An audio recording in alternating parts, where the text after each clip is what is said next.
Presidential election 2020. Who can Catholics vote for? Welcome, everyone, to Polypat. Polypat is back, as I like to say. We got an interesting election, Pat. Donald Trump versus Yes, Joe we Biden. do. Yeah, it's interesting, man. It's the most interesting political time of my lifetime, that's for sure. And even people who are, let's say, beyond my age have agreed with that. That there's never, at least again for them, been a time that is so just crazy. It's just Right. crazy out there, man. It's absolutely bonkers. So I'm excited for this conversation. It's Yes. important to have these conversations. So yeah, let's dive in.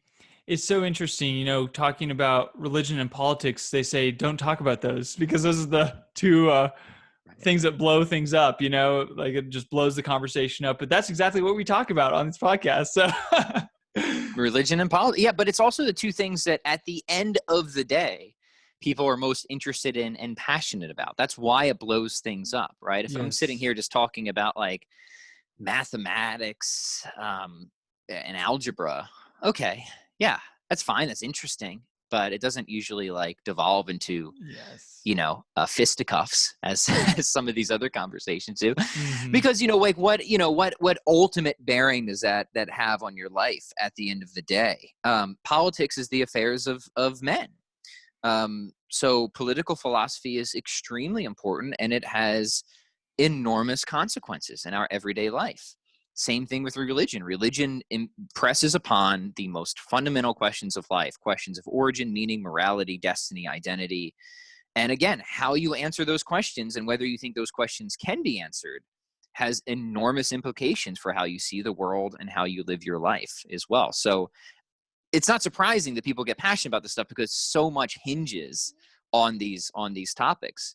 But that's I think Chesterton has a quote where he says something like, I won't talk anything but religion and politics because there's nothing else to talk about. Right. Wow. There's something to that, man. There's something to that, right? And apparently Aquinas was the same way. I don't know how true this is. This is kind of hearsay, but apparently if Aquinas was in a conversation and it shifted away from any like important matters of theology or philosophy, he would just excuse himself. Just didn't have time Yeah, I for don't have anything time for else, this. right? Yeah. Yeah, right. Yeah, and Wow. there's something, obviously there's a lot of things in life that I care about and like to talk about that aren't religion or politics, but I sympathize with Yes. Chesterton and maybe Aquinas. Again, I don't know if that's true with Aquinas. I kind of like to think that it's true. It's one of those fun, maybe legendary things that you Mm-hmm. almost hope is true. But anyway. Mm-hmm. Yeah, so it's interesting. I think we have lots to talk about. I think there's lots of interesting questions to ask. And I think the first question is stated simply how I said at the beginning of the podcast: can a Catholic vote for a Democrat? And the reason why we're asking that question instead of can a Catholic vote for a Republican is because of the issue of abortion, ultimately. Right. Can a Catholic vote for a Democrat? I mean, there's a lot of issues with the Democrat Party and the platform and everything. But this is a question that Father Altman released a video like a month and a half ago that went viral. It's, I think, almost 1 million views now on YouTube. And he basically just clearly said no. Now, there's nothing in the catechism or in church councils that say you cannot vote for a Democrat. But there are principles that they're outlined to where it's pretty much like a clear choice. But there's a lot of confusion in the Catholic world. And Right. I think part of the confusion is that we don't have, like, we have two candidates that are hard to grapple with. We could say that. Like, Trump rubs people the wrong way in a lot of ways. His personality, his bully tactics, a lot of those things can really just be disarming. And other people think that some of his policies dehumanize certain individuals and that he's not really pro-life. And other people claim he's the most pro-life president we've ever had. And so Right. Trump is kind of an interesting figure. But when we look at the platforms of the parties, I think that's really what we have to look at as well. Even though we are voting for Mm-hmm. these people, we're also voting for the platform. So I wanted your initial comments on, can a Catholic vote for a Democrat? How would you answer that, Pat? Yeah, I would say in the current situation, no. So yeah, like technically, I know people have criticized Altman and say, well, technically, well, yes, technically, there is a hypothetical situation where Catholics could vote for Democrats. So let's imagine that, Biden, we still have the Biden and Harris ticket. which are they're radically pro-abortion. Let's not beat around the bush. They absolutely are. They're, arguably pro-infanticide as well.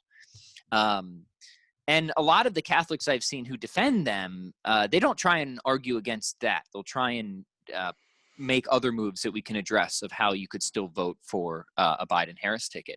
But of course, there is a hypothetical situation where you could still vote for that. I mean, imagine that the Republican candidate was also pro-abortion, but they were pro-abortion and like anti-religious liberty, right? So then you could technically, if you decide that you're going to vote, you could vote for the Biden-Harris ticket, but only with the intention to subvert or thwart the greater evil that would come about from the opposing ticket, right? Which is same level of evil on abortion, but even more because they're anti-religious liberty. So granted, there are hypothetical situations, and we can talk about the doctrine of double effect and how your intentions have to be aligned on preventing the extreme evil, not promoting the evil, on preventing the more extreme evil, not promoting the evil that you are voting for, right? That's really important. Yeah. But that's not the world we live in. That's why Father Altman's video, I would argue, even though missing some, technical qualifications, was refreshing in its directness, and Catholics need to hear that directness. I think there's been a failure of leadership to call out what is the most repugnant evil that our society is currently facing, an evil that is as evil, if not worse, than the evils of slavery, than the Holocaust, that I pray we will look back on with as much shame and disgust on our country because of the horrors of abortion that we now look back on with slavery. I've talked about this before, right? This phenomena of motivated reasoning. And it's funny because people throw out a thought experiment and they ask, well, how do you, in our current time, how do you think you would have acted if you lived in the time of slavery? And the answer is, I don't know. I didn't live back then. But you can test that now, because there is a moral atrocity that is so grave that is happening right now that you can know how you would act in the face of a moral atrocity, and that is abortion. And there's this phenomena that's well studied in psychological research called motivated reasoning, that looks into essentially the question of how is it that people just weren't clear on the slavery issue? I mean, it seems so obvious now that this was such a moral catastrophe. Why was it that people defended slavery? They had this moral blind spot. And motivated reasoning says, well, there's all these different mechanisms, right, that kind of kick in: differential stopping, selective memory use that people use because they want to see themselves as good people. They want to see their friends and family members as good people. So they will blind themselves morally to certain catastrophes just to avoid consequences that they don't like, right? And I would argue that it's very interesting because we look back on other cultures and we diagnose them as suffering from motivated reasoning. But what we need to do is ask, are we suffering from that now, right now? And there's no reason to think that we wouldn't be. It's not like there's some big change in human nature from the time of slavery, the Holocaust, and now that makes it so we would no longer be susceptible to that. Of course we are. And the morally egregious blind spot that's happening right now is abortion. Abortion is murder. It is the intentional killing of an innocent human life. Now, when it comes, and cut me off at any time if I'm rambling too much here, Eric, but when it comes to government, what should government do? This is basic political philosophy. Hobbes and Locke talk about this, right? You imagine what it would be like in a state of kind of brutish nature, and what sort of terribleness about that would make you want to give up some of your liberties to essentially have an authority over you, right? And this is the thought experiment to help kind of establish a floor of what is essential to government, that if government doesn't at least do this much, then we'd rather live without it, right? We'd rather not have government. And then we can talk about floors and ceilings, because what we want to establish is that there's a certain floor, that if the government is not providing this floor, it is failing as a government, right? And there are certain ceilings that we don't want to go beyond for reasons that maybe the government isn't the best thing to take care of that. And there's also other targets that maybe the government could or perhaps should reach for, but it's not essential to the government, right? Like maybe the government could do this, but if it doesn't, it doesn't mean that we'd rather live without a government, for example. Why am I drawing this out? Well, here's here's a move that people will make between abortion and healthcare. They'll say, well, Trump isn't pro-universal healthcare, therefore he's not pro-life. But healthcare isn't a floor of the government. But the protection of our inherent rights, the most fundamental of which is the right to life, is a floor of the government, right? That if the government is not only failing to uphold our right to life, but promoting policies that actively infringe and violate that right to life, we have an abysmal failure of government. That's why we call governments such as Nazi Germany evil, right? They're evil because they're impinging upon the very thing that at the most basic level a government should do, which is sort of a negative consideration of the common good. So a common good can be considered both negatively and positively. Negatively would concern all those things the government is just kind of meant to make sure don't get interfered with, right? Like your right to life, that you don't get stabbed through the head when you're in your mother's womb, for example, or that you don't get, mugged or killed when you're out in the street, or if you do, that there's justice that's brought to bear to prohibit those things, that your basic rights to property and stuff like that are protected. That's the negative consideration of the common good. Then there's positive considerations of the common good, and that's where there's actually a huge amount of debate on degrees of like how much should the government provide for things like education and healthcare and stuff like that. And this is where it's not as cut and dry as something like the right to life issue. Like the right to life issue is cut and dry. Abortion is murder. There's no matter of degree there, right? You either have the right to life and the government has a duty to uphold that, or you don't, right? When it comes to healthcare, you can make prudential arguments and say, okay, maybe the government could assist in healthcare, but there's also reasons to think that the government would do an inadequate job with that. Maybe it should subsidize some aspects, but not take over the whole thing. Most people agree. Like, I've never met a person that thinks that we shouldn't try and get the best healthcare to the most number of people possible. I've never met anybody who thinks that shouldn't be a goal, right? What is disagreed upon are the means to that end.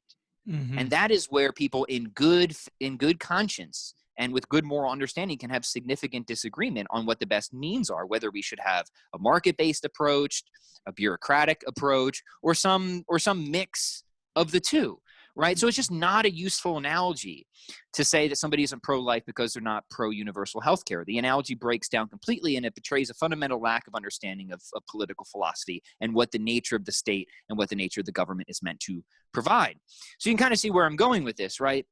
That abortion is such a fundamental infringement on such a fundamental right that any government that is not outlawing abortion and is not upholding that fundamental right to life is a severely defective, if not evil, government, right? It is failing to uphold the basic minimum thing that the government that makes us want to give up some of our liberties, to not just be in a state of nature or anarchy, to have authority over us, because those things are worth protecting.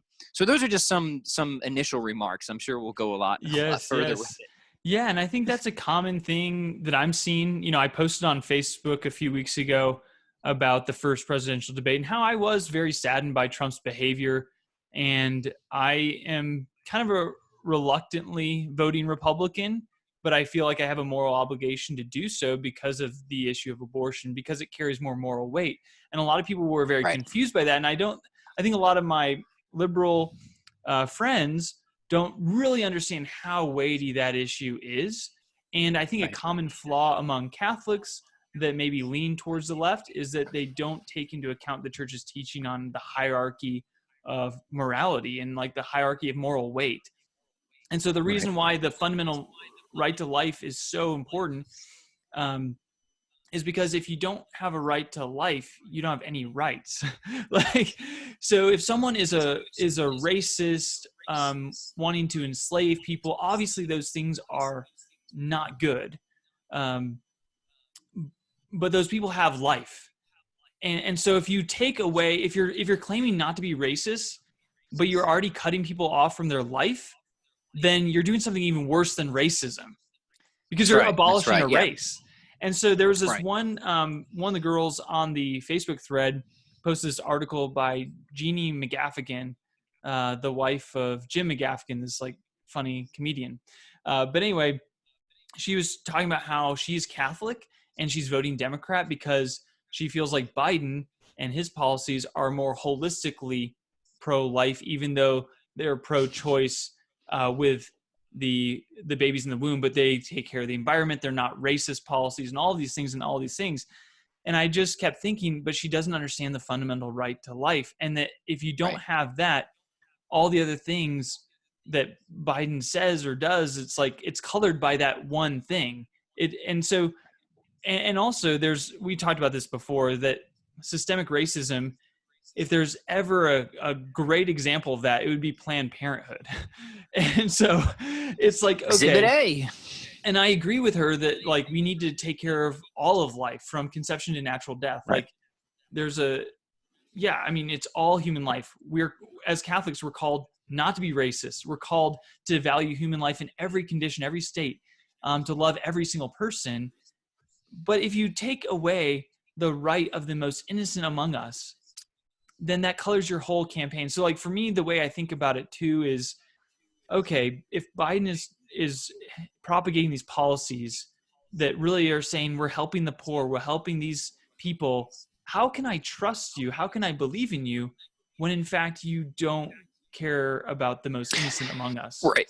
Right. So yeah, a whole bunch of thoughts on this. And to me, it's a whole bunch of mental gymnastics and contortions that just do not get at the fundamental issue. First off, abortion murders hundreds of thousands a year, across the world. It's probably even more than that. I forget the worldly statistics, but it's an obscene number of death, right? It's an obscene number of deaths every year. There are racists in America, like legitimate racists. But the moral proportionality of people who commit hate crimes that end up killing somebody in America, racist, bigoted hate crimes, is nothing compared to the moral abomination of abortion right now. Plus, the way that racism is used in current context is really just, it's been redefined, right? So to be racist for many people on the left is just to participate in a system that produces disparities, right? And it's a slippery thing, because we can see how racism would lead to disparities, but it's a pretty well-known logical fallacy, to say that just because there's disparities that you have racism, right? That doesn't work, right? So even though racism can lead to disparities, just because you have disparities, it doesn't mean that it's from racism. What's the underlying reasoning for that? Well, it's because some effects can have multiple causes, right? Some effects can have multiple causes. So not all disparities are the result of racism. But you made up a good point where we have some disparities that we can certainly link to historical situations that were undeniably bigoted. And Planned Parenthood is the gigantic elephant in the room. Now, people want to argue whether or not Sanger was racist. I don't know, but she was definitely bigoted. She was definitely ableist. She was definitely bigoted towards lower classes. And there's no doubt that that bigotry spilled over onto minority communities, especially the African-American communities. And that the systemic generational effect of that is felt significantly today. We know that abortion disproportionately impacts minority communities. We know. So like, if you want to address systemic racism, and I do, I'm 100% in agreement with that, but we have to look at the right examples and we have to think clearly on this. I will stand side by side with you as we work to shut down Planned Parenthood. Absolutely. It is systemically hugely an issue. So you're right. And getting back to the right to life issue, we have to differentiate between rights that are intrinsic versus instrumental. People will want to defend abortion because, well, I have a right to privacy. I have a right to my property. Yes, you do. But these are instrumental rights. And the only reason that these rights have any value is because they attach to something that is intrinsically valuable. They derive they derive value because of the inherent worth that you have as a human being, and the moral shields that rights serve as a moral shield, right? So that way you can pursue your ultimate end and your flourishing. That's what rights are meant to do.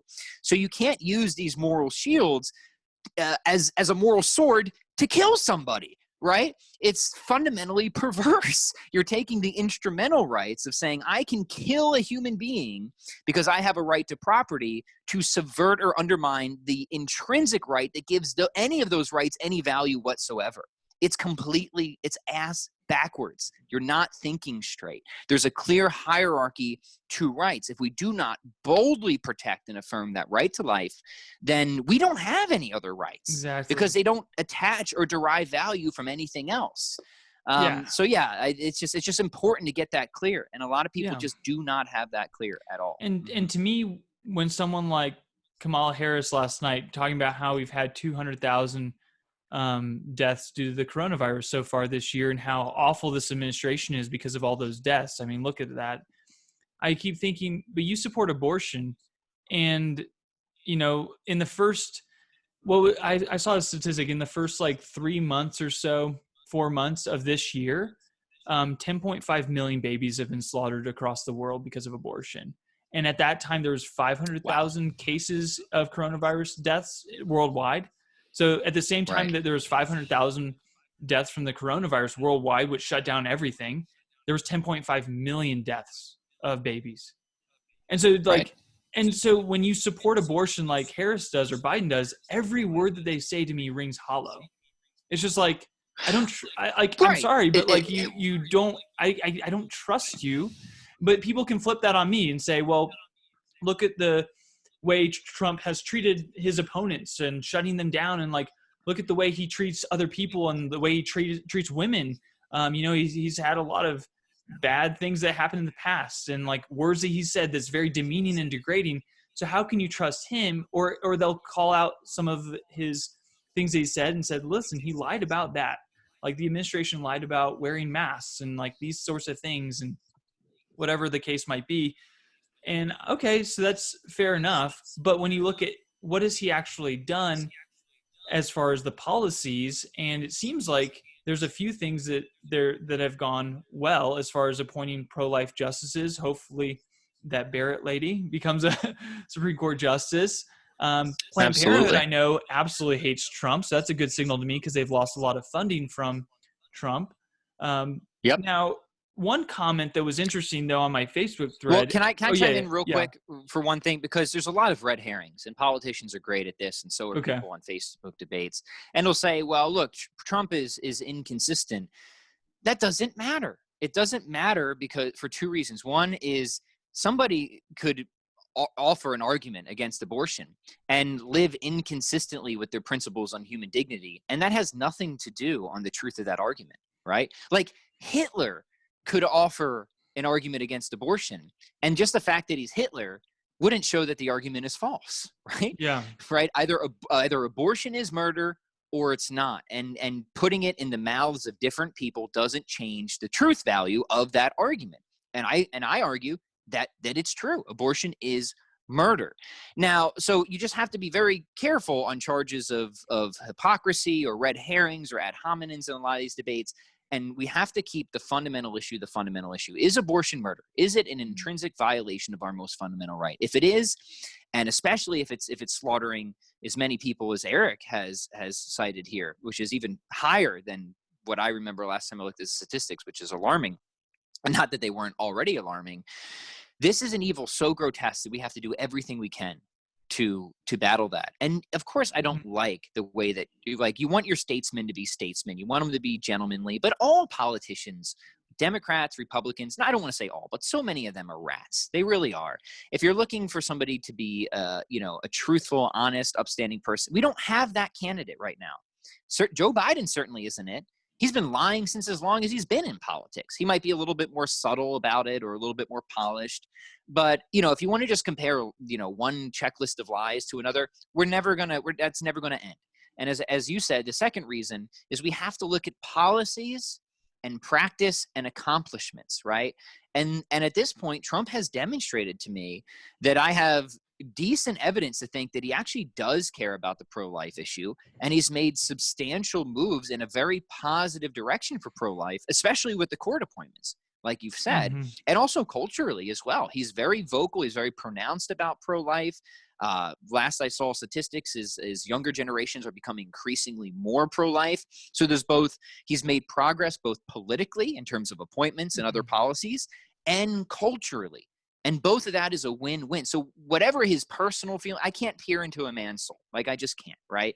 I don't know if he really holds this deep in his heart or not. All I can do is look at the policies he publicly says he's going to champion, and whether he's just paid lip service or made any tangible progress towards that.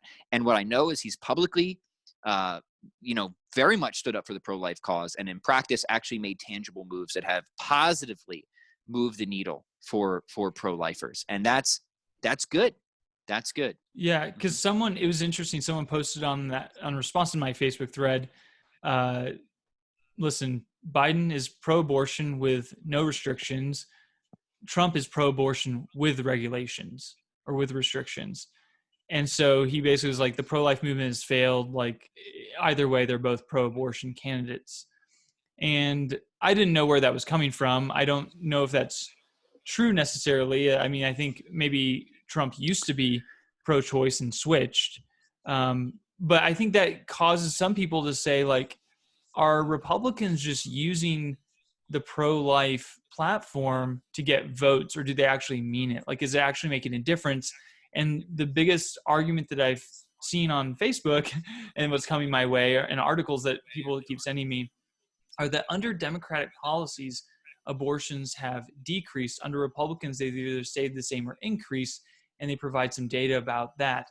And so what do we say about that, Pat? Like, okay, like we have a lot of friends that are also convicted Right. about the pro-life thing, and they honestly think that voting Democrat in some way will help lessen abortions, which is the end goal. Yeah, it's a joke. I'm going to cut it off right now. So abortion has been trending somewhat down since about 1980, if you look up the stats. And we have to remember, God. like, it isn't just praise God, right? I mean, it's still horrifically high, horrifically high. So we have to remember that it isn't just a president who rules the country, right? There's been Democrat presidents and Republican Congress, Republican Senate. So it's just not that cut and dry, right, to parse this out. But let's grant it. Let's just grant it. Let's say that abortion does decrease whenever there's a president candidate. I want you to run a thought experiment with me and see if this would seem acceptable to anybody with a functioning prefrontal cortex. I don't think it is. Imagine that you had one candidate who was pro-slavery and another candidate that was anti-slavery. And the anti-slavery candidate said, look, we got it. This is so evil. We have to get rid of this. I don't care, if it drives us to a civil war. I don't want a civil war, but this is such an evil that we need to fight it and make sure this is blotted out from the face of the earth. And we have another candidate who says, well, no, hold on.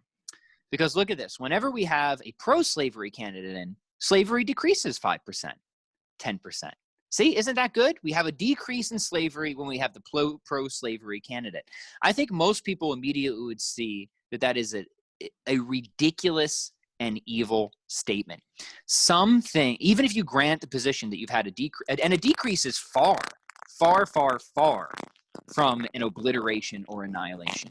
And like slavery, abortion is not something that we should be hoping for a gradual decrease from. And look, there's no possible world where we think that this is going to be like a gradual increase down to the acceptable zero, which is zero at all. Hey, your microphone is kind of tripping out right now. Sorry, is that better? Maybe plug it in again. Let's see here. It kind of was a little squirrely there. Can you? How's that? Is that that's fixed? That's great. Yeah. All right, sweet. So start over maybe a minute before your point, and right. So gradual reductions are not eliminations, right? And there's no reason to expect that we would continue to gradually reduce abortion down to zero with Democrats. No, never. That would never happen, right? Because they're too hot on this issue of abortion, right? As a woman's right, which is a ridiculous euphemism. So what you say is, no, some evils are so terrible, so fantastically evil that the only appropriate response is to smash them out of existence as early as possible. And we actually look back at certain founding fathers of our country, Washington, for example, as having morally failed, because Washington, from what we can tell, was somebody who towards the end of his life really did think that slavery was a bad thing, an evil thing, right? But he thought that we shouldn't try to abolish it because it might tear the Union apart. And we look back at him, at least most people do, and say that was the wrong call. Like, this was so bad, you should have sought to abolish it. But he didn't. Now, I'm not saying that this is a reason to go tear down his statues or anything. We have to give people, the cultural context that they were in. And the fact that he even got around through his own moral blindness of essentially growing up as a prince in this society in a time when virtually nobody would have questioned him about owning slaves, actually shows, I think, a high level of moral maturity, even if he didn't develop it as high as we would have liked him to, right? Mm-hmm. But what we think is that no, some evils are so fantastically horrific that you don't try to invoke a civil war. You don't want the negative consequences that will come from it. But the funny thing is Washington was right. He was right. Like, it did tear our union apart when we tried to get rid of slavery. He was right. But people look back and say it was necessary.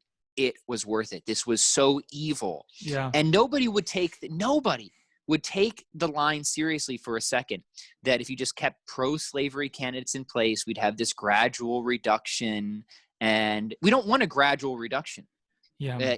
We want elimination now, because this is so terrible. I mean, or just run the thought experiment with the Holocaust, right?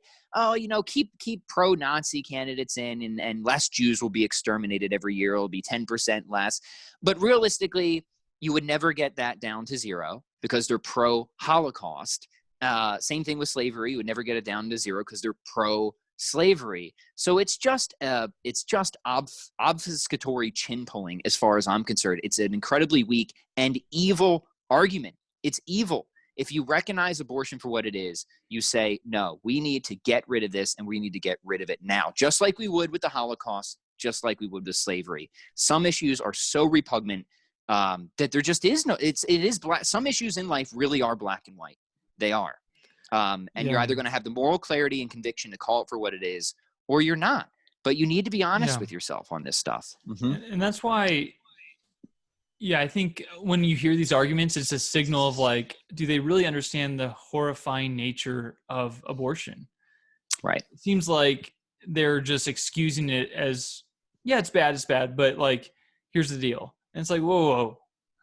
It's real bad. It's murder. Like, it's the worst evil that's going on. Like, it's not just one among many sins. It's like the sin. Like, it is so evil.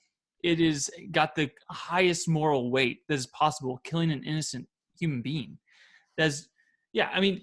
So when you really think about that, you have to filter everything through that. What I'm happy to see is people like Jeannie McGaffigan, who is still going to vote Democrat, I guess.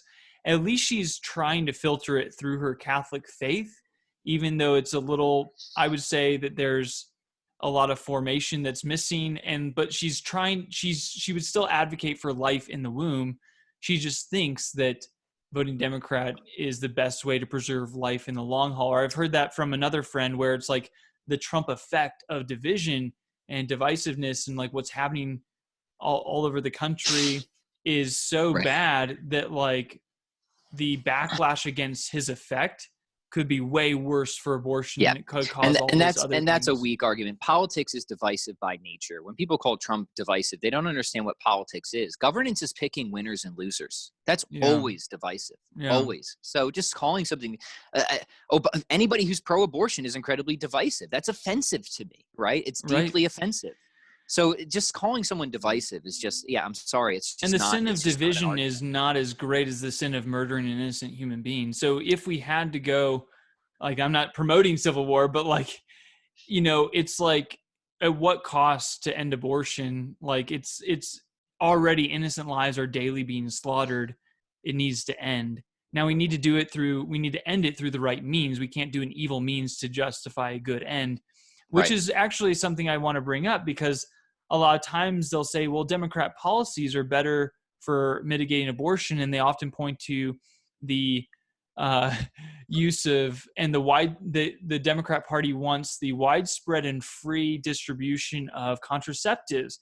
And so I had to point out to one of my friends on Facebook, like, listen, this is also repugnant to me, because as a Catholic, I'm against contraception. It is intrinsically vicious, as Pope Pius XI said. It is evil. Contraception is evil. And so if you're using an evil means like contraception to decrease abortions, you're wrong. Because you never want to use an evil means to to get to even a good end, like ending Right. abortion. Yeah. Yeah. And Right. so that also shows like, hey, you're not actually, your argument is actually doing worse. Like you're not persuading me to become Democrat right now because you're like, and they promote contraception, which is another grave evil. It's Right. like, Yeah. okay. Especially for Catholics. Like Yeah. Catholic teaching is clear. Like if you're not Catholic and like that's fine. You're just in a different category. We can have a different discussion, right? Yeah. About and you can, I think, provide very robust philosophical arguments from traditional natural law of why contraception again is immoral, right? Because it's frustrating the natural good end of our sexual faculties, right? And we're taking it's actually somewhat akin to like bulimia in a sense, where we're frustrating the end of the faculty and just trying to derive pleasure from it, which increases our sexual viciousness. And then you have all this sort of promiscuity, and people don't understand what sex is and what relationships are. And then it's not, abortion didn't come out of a vacuum, right? We've had a lot of undermining of sexual morality from progressives for a while that creates a culture that it inevitably tends towards abortion, and contraception is a big part of that. So yeah, the argument of the Democrats promote more contraception for a Catholic should be an absolute non-starter. Absolute non-starter. And we are talking to Catholics here. So if you're not a Catholic, we just need to have a different conversation. But for a Catholic, that's ridiculous, right? The church is very clear on abortion, on sexual ethics. This is not like gray area at all, nor should it be. And in terms of other policies, let's be honest, like abortion isn't the only issue of the Democrats. They are immensely anti-religious liberty. So again, talking about floors and ceilings, right? People having the negative right to pursue in good conscience their worship of God. What has Biden promised? What has he done before? He's always been anti-religious liberty, but he's promised to force contraception back on nuns again, right? Kamala Harris is a huge anti-Catholic bigot. But Pat, Biden says he's an Irish Catholic. What do we make of this? Yeah, what can you make of nonsense? I don't know. You can't make anything of nonsense. The man is a hypocrite, right? So you can say that Trump's a hypocrite as well, fine. But Biden is a worse hypocrite for Catholics because he wants to pander to the Catholic base while fundamentally either ignoring or being unaware of very obvious, very clear Catholic social teaching, right?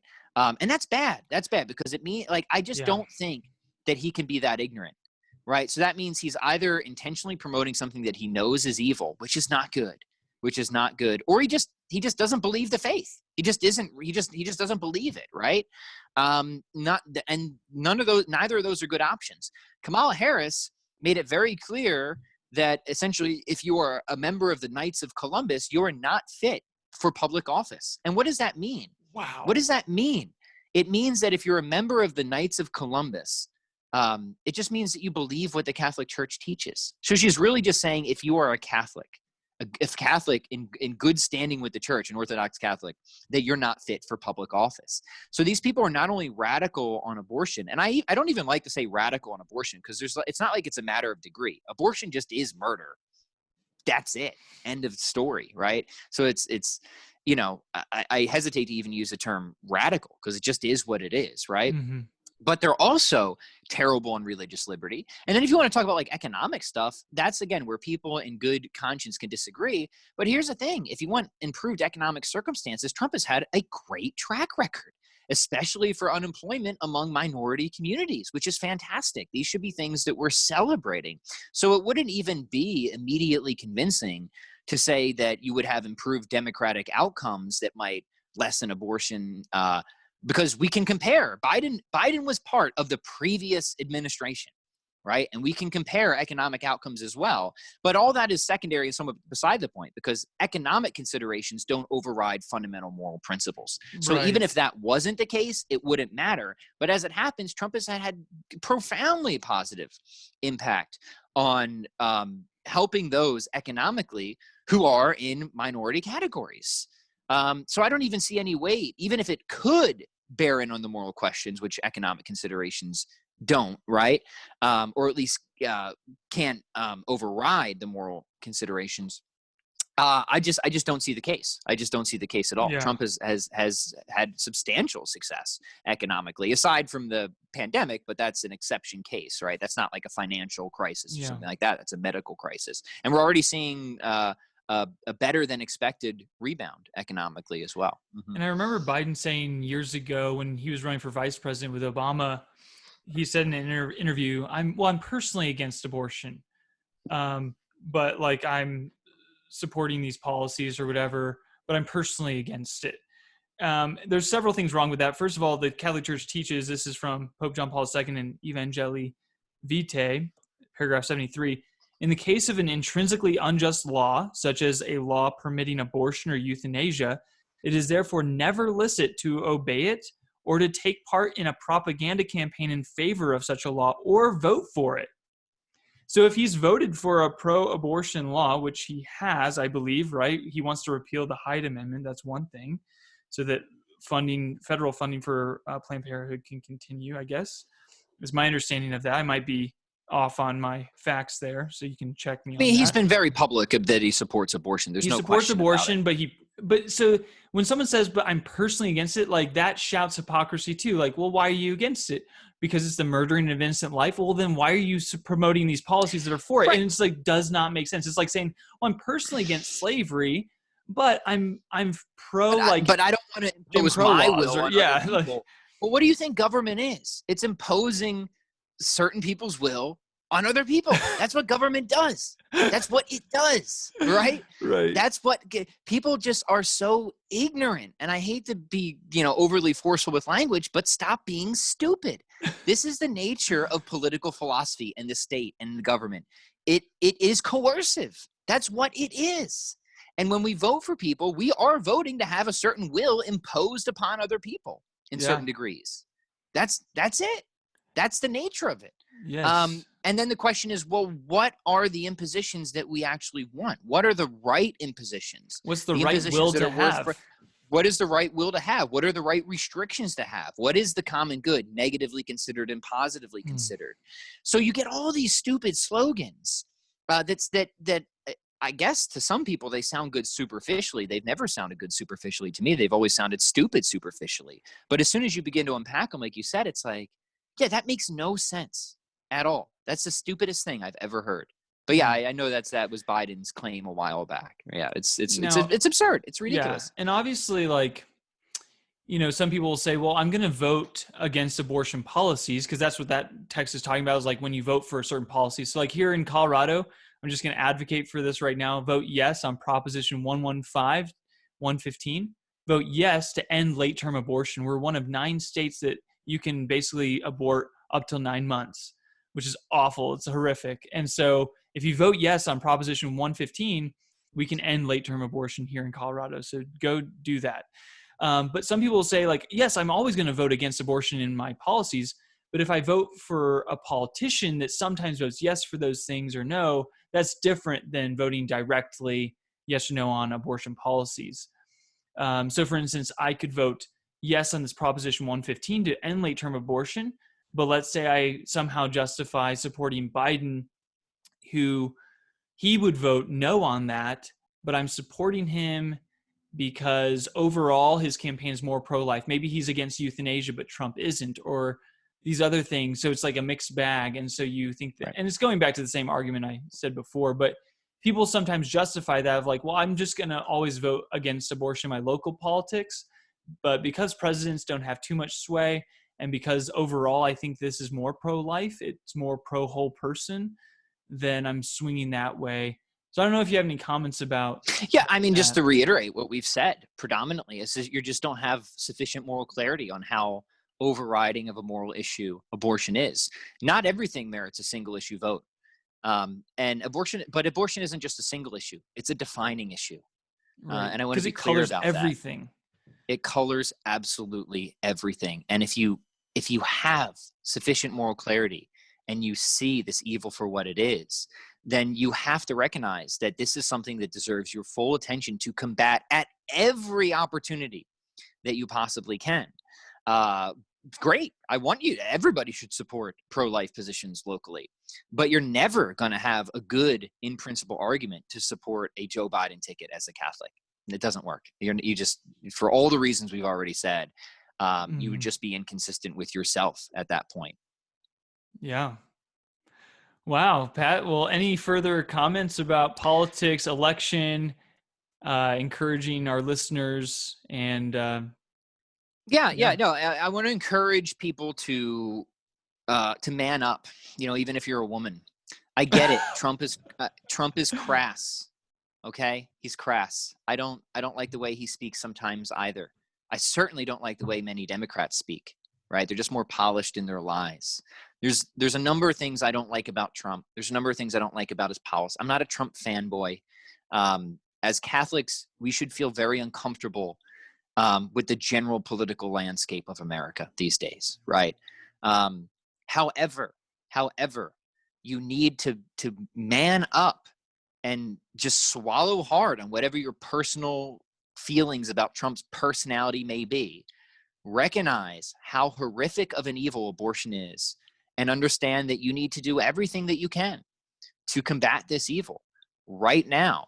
Um, and I don't know what else more to say about that. And that these contortions and these gymnastics about other policies, first off, I think that they're generally wrong when you analyze them piecemeal, but they don't override the moral significance and the moral weight that the abortion issue has. So I'm very confident in saying, as a Catholic, no, you cannot vote for Joe Biden. In the current circumstances, you cannot vote in good conscience for Joe Biden. Even if there are hypothetical scenarios where you could, that isn't the actual world. That's not the world we're living in. Maybe you can make a case to refrain from voting or something like that. That's a separate issue. We could talk about that. But if you already decided you are going to vote, then yeah, that's my position. Yeah, and I think just to encourage the listeners, if you're Catholic, filter everything through the Catholic lens. Like that's your identity. You are a child of God, and you are a son or daughter of the Catholic Church, who is your mother. And so filter everything through that lens, and then before the lens of an identity with a certain party. So before you're just like, I'm a Republican and I'm going to make my Catholic beliefs fit in that, or I'm a Democrat, so I'm going to somehow contort my Catholic beliefs to fit that. No, you're a Catholic first, and let that color everything. And the Catholic Church is very clear on the fundamental right to life, and that is the weightiest issue. It colors everything, and so let that be a very clear marker. The popes that have gone before us are very clear on this. The Council, the Second Vatican Council, explicitly talks about needing the abolition of abortion and euthanasia. And so the church is clear on abortion. That it's an issue that is so egregious that it must be stopped. And so we need to promote a culture of life. And that's what I would say about it. So I would say, because of this, I don't think you can, in good conscience, vote for a Democrat. I can see all these arguments and how you can somehow justify it, but I think there's just so much clarity on this one issue that. And one other quick thing, because people will say, well, I'm a Catholic and I'm voting for Biden and my conscience is clear. Maybe so, but it's not formed.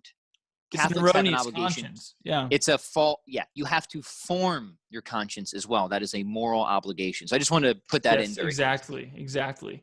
So I would say, like, kind of where I land on this is like, you can't vote Democrat, but that doesn't necessarily mean you have to vote for Trump. You could vote third party, or, I mean, and I actually, there's, I don't remember which document this was in, but we do have a duty and an obligation to vote if we can. So I don't think restraining from voting at all is the solution, because I think as Catholics, we are under a certain moral obligation to vote. And so then you have to think, well, what is the most effective way to end abortion? What would be the most effective way to propagate this culture of life? And let that be your lens to look at the landscape. But I think that definitely makes a clear demarcation line where you can't vote Democrat. And so then you're left with either third party or Trump. And then you have to kind of make the decision from there. And look, don't just vote, right? Because we know statistically your single vote is just, it's not going to make a difference. Like, it's not, right? Now, I'm not saying don't go vote, because maybe this podcast will go viral and hundreds of thousands of people will hear it, and that could make a difference, right? So I just want to be clear about that. However, I mean, use your voice. And you can go and you can blast Trump up and down on any issues you want, but then you can and still should say, but I'm voting for him because of the right to life, because of the abortion issue. Yep. And that would be fine. I would have no problem with that. If you're a Catholic and you want to blast Trump on any number of points you disagree with, but then say the abortion issue is too big to ignore, and so I'm just going to vote for Trump. Great.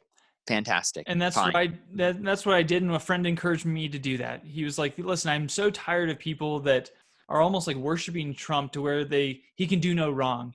And it's like, well, that's not good either. Like, call a spade a spade. Like if he does something wrong, call him out on it and say, I disagree with him on this. And that's what I did, is like, I disagreed with the way he bullied Biden in the debate, with the way he interrupted over and over, and just the way he handled all of that and other things that he's done. I'm fully against. But this carries so much weight. This is why I'm reluctantly most likely going to vote for him, because this one issue carries so much weight. It's not even reluctant for me. I'm happy to vote for Trump at this point. Yeah. Despite my disagreements, despite what issues I have with Trump, and I've got my list of issues, it's just clear. Yeah. Like I was reluctantly or hesitatingly going to vote for Trump in the 2016 election because I wasn't sure what Trump was actually going to do. But now we have a track record, and we see his appointments, and we see how vocal he's been, and we've seen the moves he's made. That there's a balance here. Like I definitely think there's a problem if you idolize Trump. If you think that Trump can do nothing wrong, I think you're as deranged as the camp that thinks that Trump can do nothing right. There's something wrong with both of these camps, right? At the same time, I don't think you need to apologize for voting for Trump either. No, it's clear he's the best candidate for Catholics right now. If you're not considering third party, if you're just looking at D or R's, it's just clear. So I don't think you need to make excuses or apologize. Just say, here's the thing, as we've done on this podcast. Mm-hmm. Well, that's good. So once again, vote yes on Proposition 115 if you're in Colorado, and make sure to vote pro-life and advocate for life. Because guess what? In 4 more years, unless our country completely collapses, there's going to be another election. So, and we're going to be talking about these things again, and so we're going to be judged at the end of the day by Jesus, not by Trump, not by Biden, not by other people. We're going to be judged by Jesus. And Jesus says, let the little children come to me. He identifies with the poor. Whatever you've done with the least of these, you've done to me. When Mother Teresa came to America, she said, and she works with the poorest of the poor. She said, the poorest of the poor are the children in the womb. And so think about that Jesus became one of us. He was conceived. He was an embryo at one point. When we kill those embryos, we're killing Jesus. That's weighty. And we're going to be judged by Jesus on how we act in response to this. And so, yes, value all of human life from conception to natural death. Let that judgment seat of Christ, you are going to stand before him. I'm going to stand before him. Let that soak into your mind and soul as you continue to form your conscience in light of church teaching when voting.